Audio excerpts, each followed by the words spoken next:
So I just got back from seeing the Smash Machine that was about the UFC, the mixed martial arts fighter Mark Kerr. And going in the trailer to this, I was definitely really hyped because it was cool to see Dwayne Johnson branch out into something a lot more serious outside of his normal realm. And also with it being directed by one of the Safdie brothers, it also got me hyped. And I do enjoy watching UFC mixed martial arts on like UFC and stuff.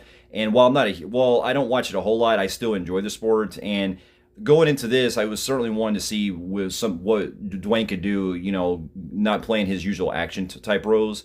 And I gotta admit that it really surprised. This movie was good, but I feel like it had a lot to be desired because there were some things I feel like it could have worked better with on a directional standpoint and on the overall writing that they could have done a lot better. But Dwayne really carries this. Like he not only is very transformative from the way he looks like Mark Kerr, but also his performance, the way where he has to really go emotional, and his fight scenes when he's in the ring and stuff, and how the movie deals with the toxic relationship with Mark Kerr and his girlfriend, played by Emily Blunt, was not only very it was very gritty and it was really hard to watch at times, especially having to deal with these type of realistic moments.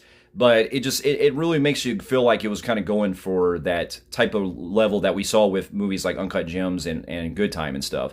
But I think that's also and to get onto the other performances, Emily Blunt was fantastic as usual. And then the other guy that plays Mark Coleman, I thought was great as well. And it really has a good side of showing that Mark Kerr is having to deal with his family life, but also having to do things inside the ring and everything. And the fight scenes can get definitely brutal at times. And that's kind of also where I fall into my cons, where it seems like there's more that could have been really established, because the movie goes out of its way to not really going into the traditional biopics with the rise and fall, so to speak. It kind of just puts you in like different scenes that are structured together as you're seeing moments of Mark Kerr's life and everything. But it feels like there's some stuff that's missing that you really could have, I think that they should have really established better with, and maybe build up more with, like, for example, like when they talk about his drug use and things like that, we only get to hear things that are briefly touched upon.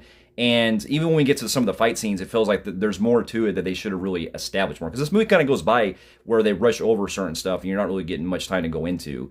And I just think that it could have been a lot more better developed with that time to go with that. But overall, I still enjoyed the film. I just felt like there was some things they could have added some more flavor with. And that's one of the also things you can tell that if they had like the other Safdie brother involved, it probably would have turned out different. But I still enjoyed it. And with that, I'm going to give it a compelling grade on the Film Freaks meter.